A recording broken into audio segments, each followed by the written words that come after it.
ভারত যেমন একটি নদীপ্রধান দেশ, এখানে পরিবেশ বান্ধব এবং সাশ্রয়ী পরিবহন ব্যবস্থার দিকে লক্ষ্য রেখে ভারতের মাননীয় প্রধানমন্ত্রী শ্রী নরেন্দ্র মোদীজি দেশব্যাপী ১১১টি জলপথ উন্নয়ন করার সংকল্প গ্রহণ করেছেন।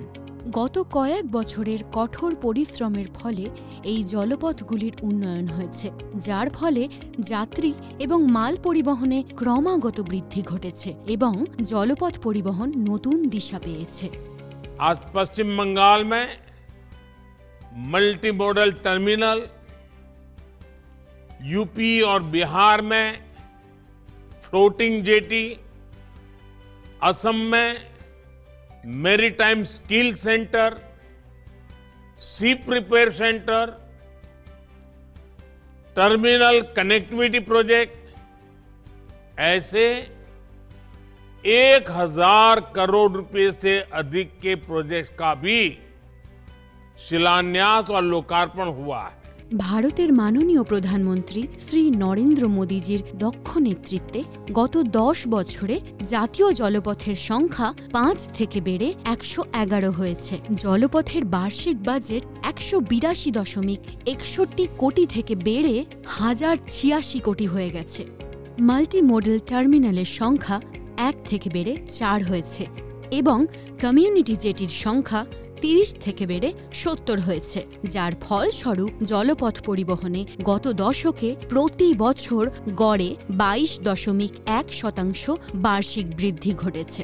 2013 থেকে 14 সালে যেখানে জাতীয় জলপথ দিয়ে মাত্র 18 মিলিয়ন টন মাল পরিবহন করা হতো, 2023 থেকে 24 সালে এই সংখ্যা বেড়ে 133 মিলিয়ন টনে পৌঁছেছে।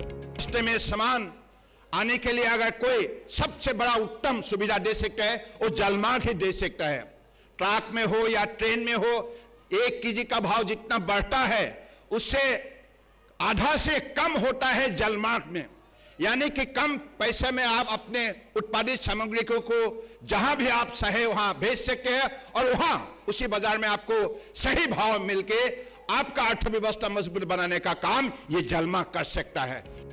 পশ্চিমবঙ্গে গঙ্গা নদীর পাশাপাশি 15টি অন্যান্য নদীকে জাতীয় জলপথ হিসেবে ঘোষণা করা হয়েছে, যার ফলে মাল পরিবহন এবং যাত্রী পরিবহনে অসীম সম্ভাবনা সৃষ্টি হয়েছে। বন্দর, নৌ পরিবহন এবং জলপথ মন্ত্রী মাননীয় শ্রী সর্বানন্দ সোনোয়ালজি এই সম্ভাবনাকে চিহ্নিত করেছেন। তাঁর অক্লান্ত পরিশ্রম এবং দিক নির্দেশনার মাধ্যমে রাজ্যের মধ্যে জলপথ পরিবহনের সুষ্ঠু ও সহজ কার্যক্রম চালানোর জন্য IWAI অর্থাৎ ভারতীয় অন্তর্দেশীয় জলপথ কর্তৃপক্ষ কাজ করে যাচ্ছে।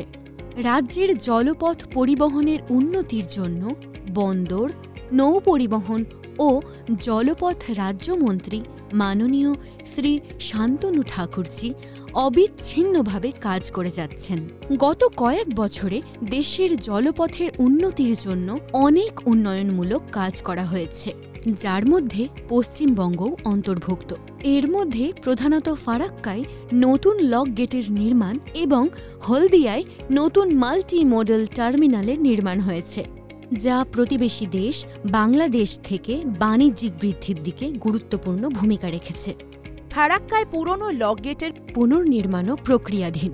এছাড়াও ত্রিবেণী থেকে ফারাক্কা পর্যন্ত প্রায় 116 কোটি খরচে সরকারি ড্রেজার দ্বারা হলদিয়াতেও ড্রেজিং কার্যক্রম চলছে। পর্যটনের উন্নতির জন্য কলকাতায় একটি ক্রুজ টার্মিনালের নির্মাণ খুব শীঘ্রই শুরু হবে।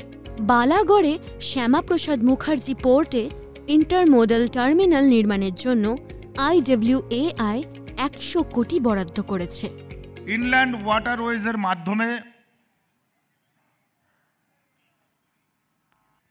যতগুলো ট্রান্সপোর্টেশন আছে আমাদের, রেল, সড়ক, বিমান এবং আদার্স যে ট্রান্সপোর্টেশনগুলো আমাদের আছে, সবচাইতে চিপেস্ট কস্টে আমরা প্রোডাক্টকে এক স্থান থেকে অন্য স্থানে নিয়ে যেতে পারি ইনল্যান্ড ওয়াটারওয়েজের মাধ্যমে, আর সেটাই হবে আমাদের আগামী 2047-এর প্রগতির মূল উৎস। পশ্চিমবঙ্গের গোড়াইপাড়া ঘাট, নিশিন্দ্রা, তালতলা ঘাট, ফকিরডাঙ্গা, মানিকনগর, আগরদ্বীপ, মটিয়ারি, দেইহাট, শঙ্কাইঘাট এবং সীতাহাটি ঘাটে HDPE গ্যাংওয়ে যুক্ত ফ্লোটিং পন্টুন নির্মাণ করা হয়েছে। পাশাপাশি নারকেলবাড়ি, মাঙ্গনপাড়া, পলাশী এবং রামনগরে কংক্রিট পন্টুন এবং শর্মাবাবু ঘাট, সপ্তঋষি ঘাট, চারযাত্রা সিদ্ধি ঘাট এবং মাঝের চর ঘাটে স্টিল জেটি নির্মাণ করা হয়েছে। ব্যান্ডেলেও ফ্লাই অ্যাশ লোডিংয়ের জন্য 2টি স্টিল জেটি নির্মাণ হচ্ছে। এর ফলে স্থানীয় মানুষের যাতায়াতে সুবিধা হচ্ছে এবং স্থানীয় ব্যবসায়ীরা কম খরচে অধিক পরিমাণে মাল সুবিধাজনক স্থানে পৌঁছাতে পারছেন। মাননীয় বন্দর, নৌপরিবহন ও জলপথ রাজ্যমন্ত্রী শ্রী শান্তনু ঠাকুরজি আজ ইছামতি নদী, যা জাতীয় জলপথ 44 হিসাবে ঘোষণা করা হয়েছে, এর ওপরে স্বরূপনগরে তৈরি হতে যাওয়া নতুন সেতুর শিলান্যাস করেছেন। স্বরূপনগরে বাঁশের সেতুর পরিবর্তে কংক্রিট সেতু নির্মিত হবে, যা স্থানীয় মানুষের নিরাপদ যাতায়াত নিশ্চিত করবে। প্রায় 16 কোটি ব্যয়ে নির্মিত হতে চলা এই সেতুর দৈর্ঘ্য হবে 64 মিটার এবং সেতুর 2 দিকে 120 মিটার দীর্ঘ রাস্তা দিয়ে স্থানীয় আবাসনের সাথে সংযুক্ত হবে। এই সেতুর মাধ্যমে 2 টন ভারী যান চলাচল করতে সক্ষম হবে। এছাড়া জাহাজের সুষ্ঠু চলাচলের জন্য ইছামতি নদীতে ড্রেজিংও করা হচ্ছে এবং 8টি নতুন HDPE ফ্লোটিং জেটি নির্মিত হচ্ছে, যার ফলে যাত্রী পরিবহন এবং স্থানীয় ব্যবসার বৃদ্ধির পথ প্রশস্ত হবে। এই সকল উন্নয়নমূলক কাজের মাধ্যমে পশ্চিমবঙ্গে একটি নতুন উন্নতির দিশা দেখা যাচ্ছে, যা বাংলাদেশের সাথে বাণিজ্য বৃদ্ধির পাশাপাশি স্থানীয় জনগণের জন্য নতুন কর্মসংস্থানের সুযোগ সৃষ্টি করবে।